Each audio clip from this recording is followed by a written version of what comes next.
सभी साथियों का बहुत बहुत स्वागत नमस्कार। आजकल मेरे पास एक कमेंट बहुत ज़्यादा आ रहा है कि भाई साहब मैं इस पोस्ट पर हूँ और मैं ट्रैकमैन की पोस्ट पर जाना चाहता हूँ। अगर आप रेलवे ग्रुप डी की 17 पोस्ट में से ट्रैकमैन को छोड़कर किसी अन्य पोस्ट पर हैं और पोस्टिंग आपकी घर से काफ़ी दूर है, जैसे मेरी पोस्टिंग लगभग 3000 किलोमीटर दूर है, इस तरह से ही आप लोगों की भी पोस्टिंग है और आप टीएम पोस्ट से अलावा किसी अन्य पोस्ट पर कार्यरत हैं। आप अपने घर के नज़दीक 100, 200, 300 किलोमीटर की रेंज में ट्रैकमैन पोस्ट पर जाना चाहते हैं, आपको ऐसा मौका मिल रहा है। तो आपका ये सवाल है कि क्या हमें जाना चाहिए या नहीं जाना चाहिए। देखिए, सबसे पहले मैं एक चीज़ से शुरुआत करना चाहूँगा। लाइफ में कोई भी डिसीजन हो, हमेशा समय लेकर सोचें। बहुत जल्दीबाजी ना करें, थोड़ा टाइम लें।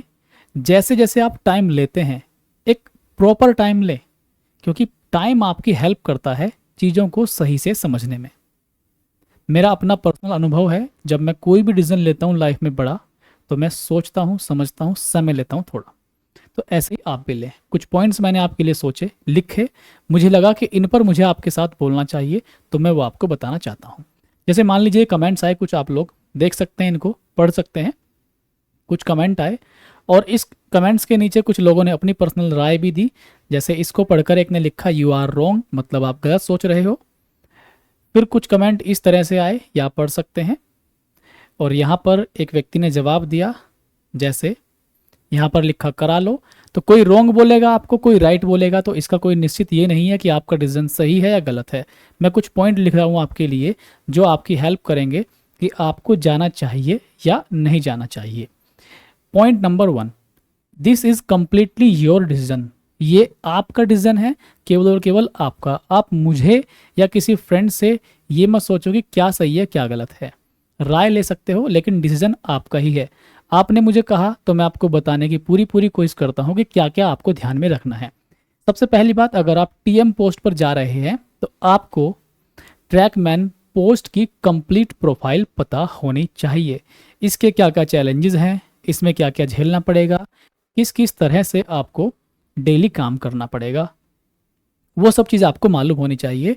इस चैनल पर मैंने बहुत अच्छे से इस पोस्ट को कवर किया हुआ है। आगे हम देखते हैं दूसरी चीज़। यहाँ पर आप देखते हैं, जहाँ आप ज्वाइन करना चाहते हैं टीएम, वहाँ जाकर सभी से मिलना। देखिए, मान लीजिए आप TM4 लेना चाहते हैं, जिस व्यक्ति के थ्रू आप म्यूचुअल करा रहे हैं, जा रहे हैं, तो आप वहाँ पे एक बार जरूर जाइए। हवाई तीर नहीं मारने हैं, आपकी लाइफ का पर्सनल डिसीजन है। एक बड़ा डिसीजन मानता हूँ मैं इसे, क्योंकि टीएम पोस्ट पर आप जा रहे हैं। तो आप वहाँ पे जाइए, उस गैंग में, उस गैंग के जितने भी सदस्य हैं सभी से बात करिए, राय लीजिए, हर एक चीज़ के बारे में पूछिए। यहाँ पर वर्कलोड कैसा है, यहाँ के मेट कैसे हैं, क्या उनका बिहेवियर है, सभी चीज़ों का आपको पता चल जाएगा। आप अच्छे से टाइम लेकर बात करें, छुट्टी लेकर जाएं। जब तक आप खुद बैठकर उनसे बात नहीं करेंगे, तब तक मुझे नहीं लगता कि उतने अच्छे से आप समझ पाएंगे। ठीक है, क्योंकि हो सकता है जिस व्यक्ति से आप म्यूचुअल करा रहे हो उससे आपको सीमित जानकारी मिले, या फिर वो आपको भ्रमित कर दे। तो ये दुनिया थोड़ी सी विश्वास लायक कम है आज के टाइम में।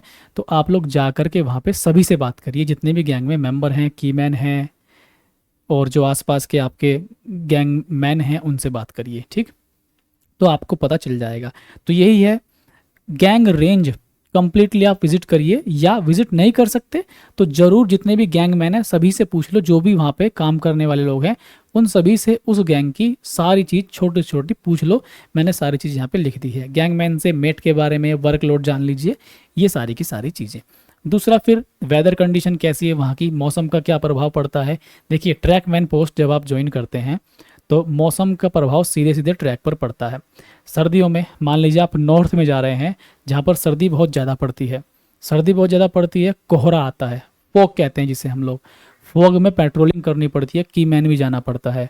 तो कीमैन ड्यूटी बड़ी खतरनाक है सर्दियों में, क्योंकि ट्रैक पे कुछ दिखाई नहीं देगा और बहुत सारी न्यूज़ आप सुनते रहते हैं कि ये व्यक्ति रन ओवर हो गया, वो व्यक्ति रन ओवर हो गया। तो बहुत इंपॉर्टेंट चीज़ मैं आपको बता रहा हूँ।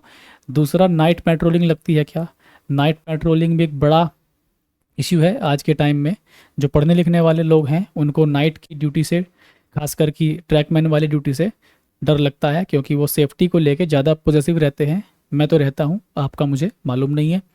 तो यहाँ पर नाइट में, विंटर में क्या मौसम के चैलेंजेस हैं, उन सभी पॉइंट पर आप बात करिए। लास्ट में मैं यही कहना चाहूँगा कि if you are not happy then your family how. आपकी फैमिली कैसे खुश रह सकती है यदि आप ही हैप्पी नहीं रहेंगे। आपने करा लिया अपने घर के नज़दीक, कराने के बाद आप पछता रहे हैं, क्योंकि आपने पहले पता ही नहीं किया। बस आपके लिए प्रायोरिटी क्या थी? परिवार। मैं समझता हूँ मेरा परिवार हो, आपका परिवार हो, परिवार ही सब कुछ है। लेकिन अगर आप नज़दीक जाने के बाद भी खुश नहीं रह पा रहे, तो आपका परिवार खुश कैसे रह पाएगा? यही तो चीज़ है। इससे अच्छा तो वो दूर ही सही थे आप। कम से कम आप रिस्क में नहीं थे, आपका परिवार सुखी था। तो देखिए, डिस्टेंस मैटर नहीं करता अगर आप सुखी हैं, खुश हैं। डिस्टेंस कम भी हो गया, घर के नज़दीक भी आ गए, सारी चीज़ हो गई, लेकिन अंत में आपने क्या पाया कि मैं यहाँ भी खुश नहीं हूँ। तो हो सकता है कि मैं आपको कुछ समझाने की कोशिश की, समझा पाया होऊंगा। आप अपने सुझाव कमेंट में लिख डालिए। मेरी बातों में कुछ गलत लगे लिख दीजिए। आप कुछ इसमें ऐड करना चाहें वो लिख दीजिए। जैसा आपको उचित लगे लिख दीजिए।